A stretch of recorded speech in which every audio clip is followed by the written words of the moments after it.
वहां भी मेरे को कोई अच्छा सुकून सा रिजल्ट नहीं मिला, सही से बैठ नहीं पाता था। तो जब हमने रिपोर्ट्स करवाए तब हमें पता चला कि बच्चे के अंदर जो ब्रेन इंजरी है वो पूरे ब्रेन के अंदर है। पहले मसल्स को हम लूज कर सकते हैं ताकि जो सर्कुलेशन है वो आराम से उसके ब्रेन के अंदर जा सके। सब ढेर सारे इम्प्रूवमेंट थोड़ी देर में आते रहते हैं, जैसे जैसे एक्सरसाइज करो। जब वो बढ़ने लगती है तो धीरे-धीरे पूरा बॉडी जो है वो लूज़ हुआ है और जिसकी वजह से हम उसके स्पाइन को एडजस्ट कर पाए हैं।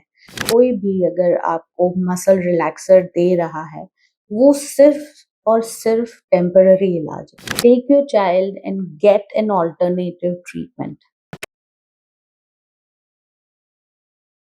मेरा नाम हार्दिक देसाई है, मैं गुजरात से हूँ। ये मेरी वाइफ आरती है, ये मेरा बेटा लक्षराज है।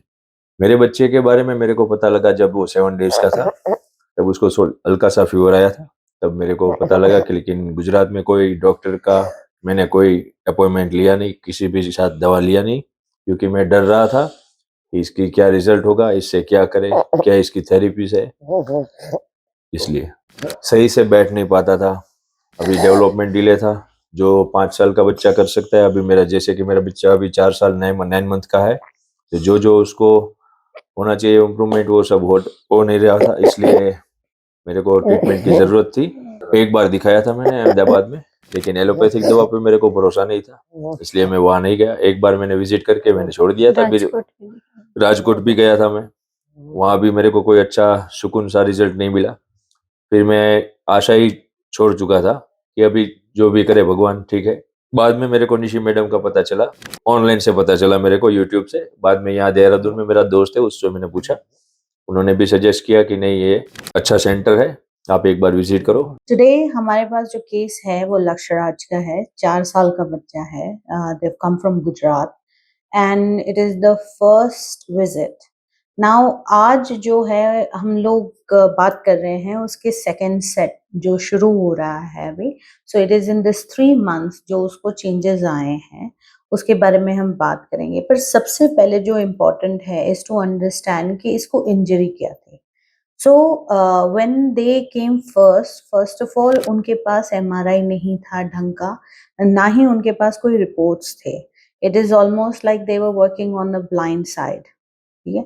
तो जब हमने रिपोर्ट्स करवाए तब हमें पता चला कि बच्चे के अंदर जो ब्रेन इंजरी है, वो पूरे ब्रेन के अंदर है।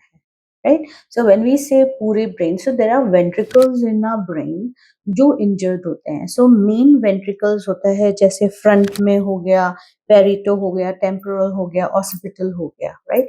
Now all of this area Lakshraj के एमआरआई के अंदर, ये सारे एरिया के अंदर पेरीवेंट्रिकुलर लोकोमलेशिया का जो है इफेक्ट आ रहा है। तो ये सारी चीजें जब होती है तो बच्चे की बॉडी में हाइपोटोनिया बहुत ज्यादा बढ़ जाता है, विच वो क्या करता है कि मसल्स को एकदम टाइट कर देता है। हाइपोटोनिया मतलब जो टोनिंग होती है बहुत ज़्यादा होती है, हाइपर हो जाती है। तो when we were working with him, the first most difficult thing जो हमारे पास आती है, इसके पहले हम उसके मसल्स को कैसे लुब्रिकेट करें, किस तरीके से उसके पहले मसल्स को हम लूज कर सकते हैं ताकि जो सर्कुलेशन है वो आराम से उसके ब्रेन के अंदर जा सके। फिर दूसरी चीज़ क्या होती है कि सीज़र्स आने लगते हैं बिकॉज़ ऑक्सीजन नहीं जा रहा है। नाउ व्हेन ऑक्सीजन डिप्लीट होता है, तो ऐसा मत सोचिए कि सिर्फ़ ब्रेन में डिप्लीट होता है। वो बॉडी के हर ऑर्गन के अंदर अगर जितना हाइपोटोनिया है बॉडी के अंदर या स्पैस्टिसिटी है, जब वो बढ़ने लगती है तो धीरे-धीरे पूरा बॉडी जो है उसके फंक्शंस डिटोरिएट हो जाते हैं। And the worst thing that has happened with Lakshraj इसके इसके सारे एरिया के अंदर, सारे वेंट्रिकल्स के अंदर फंक्शंस कम हो गए थे। फर्क तो लक्षराज में जैसे कि खाने नहीं लगा था, पहले खाना नहीं खाता, अभी तो सही से खाने लगा है, ठीक है। ब्लड उसका डेवलप नहीं था, ब्लड भी डेवलप है उसका। चेस्ट का, हेड का साइज, अंदर का मसल्स का साइज, सब ढेर सारे इम्प्रूवमेंट थोड़ी देर में आते रहते हैं। जैसे जैसे एक्सरसाइज करो, सही से डाइट लो, सही से फॉलोअप करो मैडम का इंस्ट्रक्शन जो भी है, उससे ये सब फर्क पड़ता है। और 100% मैं बोल सकता हूँ कि ये फर्क पड़ता ही है। सारी गुजरात की जितनी, इंडिया की जितनी पब्लिक है, उन सबको मैं बता रहा हूँ कि ये एक सेंटर ऐसा है जहाँ पर धैर्य है लेकिन हार नहीं है। ठीक है, आपको यहाँ आना पड़ेगा, टाइम देना पड़ेगा बच्चे की थेरेपीज में, बच्चे की जो भी एक्सरसाइज है, जो भी डाइट है, जो मैडम बोले वैसे जो आप करते जाओगे तो आपके बच्चे में इम्प्रूवमेंट आएगा आएगा ही आएगा। एलोपैथिक दवा में इसका कोई इलाज नहीं है। सब डॉक्टर ऐसे ही बोलते हैं कि ये होगा, लेकिन मैडम बोलती है ये थेरेपिस्ट से होगा तो होगा। उतना हमको मैडम पे भरोसा है। फर्क ढेर सारा दिखा है, एक नहीं। जैसे नेक होल्डिंग कम रहता है, नेक होल्डिंग भी रहता है अभी। पूरा बॉडी जो टाइट करता था टाइट नहीं करता है, अच्छे से समझने लगा है। इम्प्रूवमेंट तो है ही। So in this set what we have seen is कि उसका बैक जो है वो लूज हुआ है, और जिसकी वजह से हम उसके स्पाइन को एडजस्ट कर पाए हैं फ्रॉम लास्ट 3 months। सेकेंड, जो स्पैस्टिसिटी उसके हिप्स में थी, उसके थाइज में थी, उसके काव्स में थी एंड पैर में थी, तो इन सब के अंदर चेंजेस आए हैं। और दिस टाइम विथ सपोर्ट ये बच्चा जो है अपने पैरों पे थोड़ा खड़ा हो रहा है। Though it is painful, but for the first time he is able to stand on his 2 feet, though it is with support। ठीक है। दूसरी, हाथ जो पहले हमेशा इसके फिस्ट रहता था, टाइट रहता था पूरा बॉडी से जकड़ के, तो वो जो है अब लूज हो गया है। ठीक है। And third, he was taking a C turn, C curve at the back, वो भी कम हुआ है। ये आपने कॉमन देखा होगा सेरेब्रल पाल्सी के बच्चों के अंदर, स्पैस्टिसिटी के अंदर, कि वो पूरा पीछे की तरफ चले जाते हैं। So imagine how much the child is going through pain. तो जब हम लोग दवाई देते हैं, कोई भी अगर आपको मसल रिलैक्सर दे रहा है, वो सिर्फ और सिर्फ टेम्पररी इलाज है।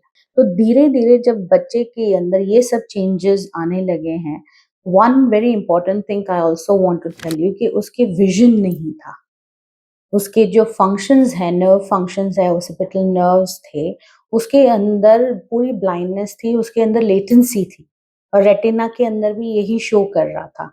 बट विद इन 3 months के अंदर ही ये बच्चे के विजुअल्स जो हैं वो about at the moment 30 to 40% इसके अंदर विजुअल्स आने लगे हैं। And parents can also see कि बच्चा जो है अब आई कांटेक्ट कर रहा है। दूसरी चीज, जहाँ पे बच्चा पहले बिल्कुल बैठ नहीं पाता था, वो पूरा टाइट होता था spine, so that child could not even sleep straight, तो अब जो है वो सीधा हो रहा है। So imagine how much relaxed the child must be feeling at this moment। और उसके ब्रेन के अंदर जो सीजर्स पहले आते थे, वो मल्टीपल सीजर्स, जो पेरेंट्स को पता ही नहीं था कि इस बच्चे को सीजर्स आ रहे हैं, राइट। कभी कभी सीजर्स बहुत ही सटल होते हैं जो दिखते नहीं है, ठीक है, जहाँ पे उसकी आंख पूरी खींच के बीच में आती थी, but the parents had no idea. Lakshraj was very lucky कि वो यहाँ जो है आके वो ट्रीटमेंट ले रहे हैं, on and there is a huge change and thanks to the parents कि उन्होंने ये इनिशिएटिव लिया, गुजरात से सीधे यहाँ पे आए हैं। So don't take that as an easy way out by just giving medicine. Take your child and get an alternative treatment, and that is something that will help a lot for your child. Thank you.